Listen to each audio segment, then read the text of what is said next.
Hello my darklings, and welcome back to my channel. Thank you so much for coming to watch this video today. Today we are doing the final part of the 3-part series, and make sure, I was doing this because I already did the other two, make sure to go watch the other two. You don't have to watch them in succession, but the first one is more about the history of the place with some stories. The middle one is specifically about the infamous lady in white with a couple other little tidbits, and then there'll be this third one. So I hope you guys enjoy this for Halloween. The sun is going down here and I am completely alone now, and I'm starting to feel quite a bit uneasy. So let's finish this and do this 3-part series, okay?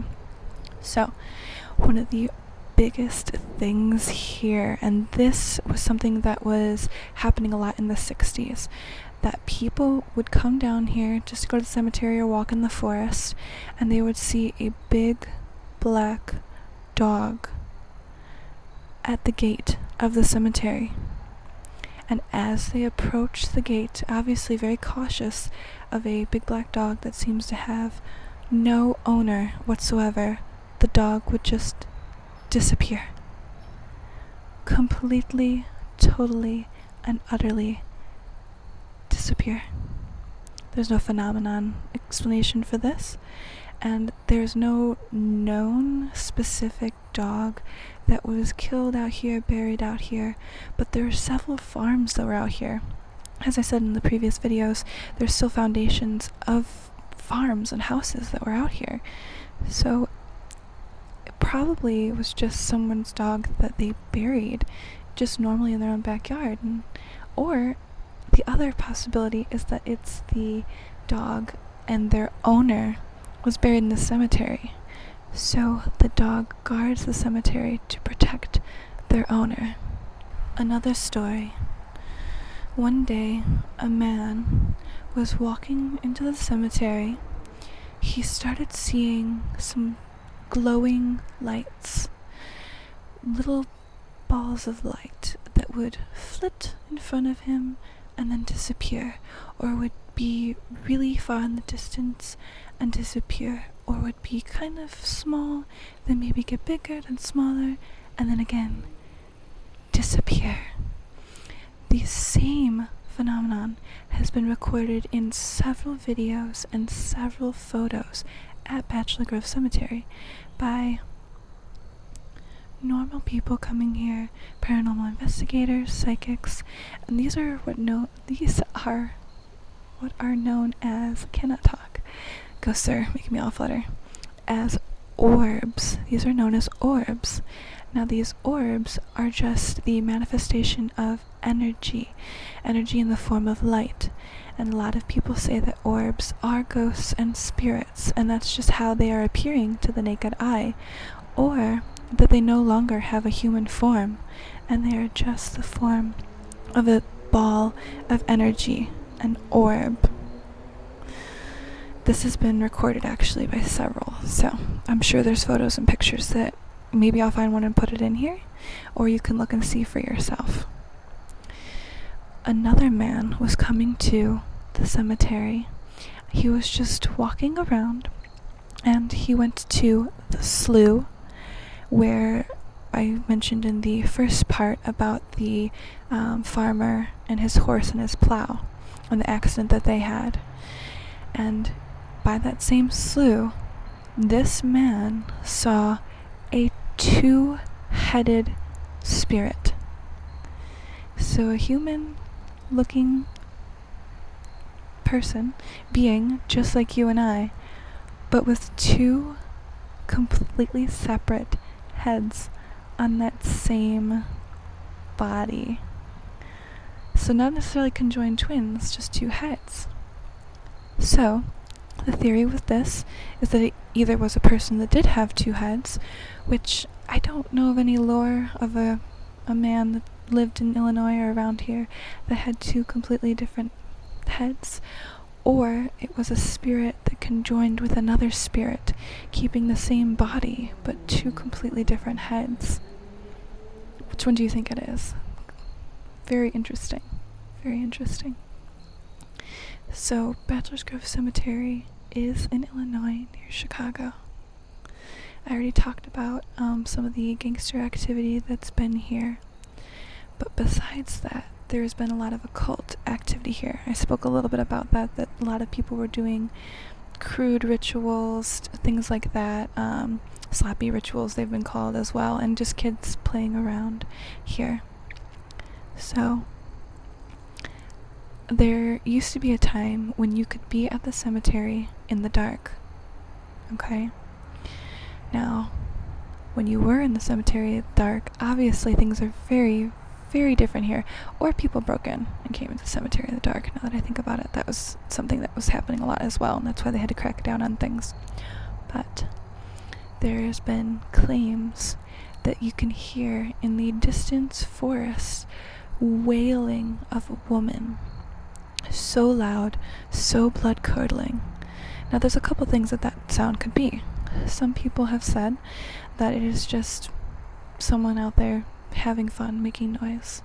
Some people have said that it is the wailing of someone being sacrificed, either in real time or when the ritual was actually practiced, when it actually happened. The other thing is that it could be the woman in white or just some lost spirit. But if you are here at night and you hear wailing, I would not go towards it, because there has also been tell that if it is sacrifice, that someone did come upon what looked like an actual ritual that was happening, and the person was screaming and being tortured and killed. But then, once the people that were performing the ritual realized they were there and started coming towards them and coming after them, this person ran and ran, only to turn around and find that everyone had disappeared. All of the people in cloaks, everyone that was coming after him with knives. And when he went back to where he thought the ritual was being practiced, there was nothing there.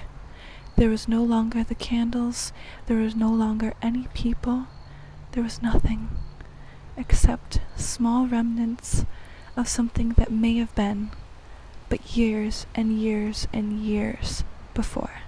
The other noises and sounds that have been claimed to be seen here is barking, horses whinnying and neighing, which makes sense for the farms.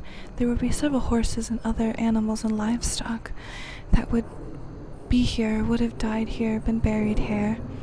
The barking makes sense from the dog that people would see outside the cemetery itself. There has been sounds of infant crying. There is a headstone here that says infant daughter. I did talk about a little bit more about that in part 2. But carrying on the wind in the night, or actually I think this one was also during the day, you can hear a baby's cries in the distance, sometimes seeming louder and closer, and sometimes seeming farther away, as if maybe from one of the farmhouses that were back in the woods. Other noises have been men arguing, making a commotion, but if you listen closely, you can tell that their way of talking, their accents, sound like they're a gangster in Chicago from maybe 1920s, 1930s, 1940s, arguing about something that seems like something that no one else should hear. So they're out in the middle of the forest arguing about business, and then as soon as you start approaching the noise, it disappears. So the men, these ghosts, even in the afterlife, don't want you to know about their going-ons. There was one other noise that was heard here, besides obviously cars. The cars that should not be there.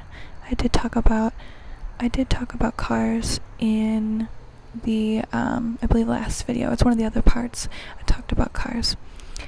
So those are the other noises, and then just random whisperings, talkings, voices in your ear that seem like they're not there, regular paranormal phenomenon.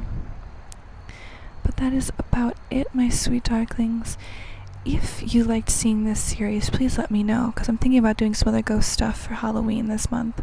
I am not that far from Resurrection Cemetery, so I could do all the stuff that has to do with Bloody Mary over there on Archer Avenue.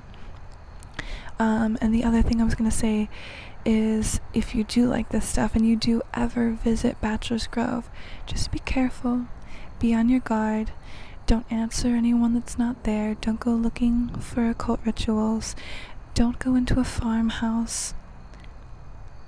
No, I don't think there's any there standing. So don't go into any farmhouses that you may find. Pretty much don't follow any voices or things that look like they're not there. So make sure to hit that subscribe button, become a member of the Darkling Coven. We could always use one more little vampire bat. Hit that thumbs up button, that bell button, because it lets me know that you like seeing content like this. Hit the notification bell, even though it doesn't always work, but it could help you. I think I'm being bit by a bug. Make sure to leave a comment down below, because I really do try to comment back to every single one of my little darklings. I love you all so, so much.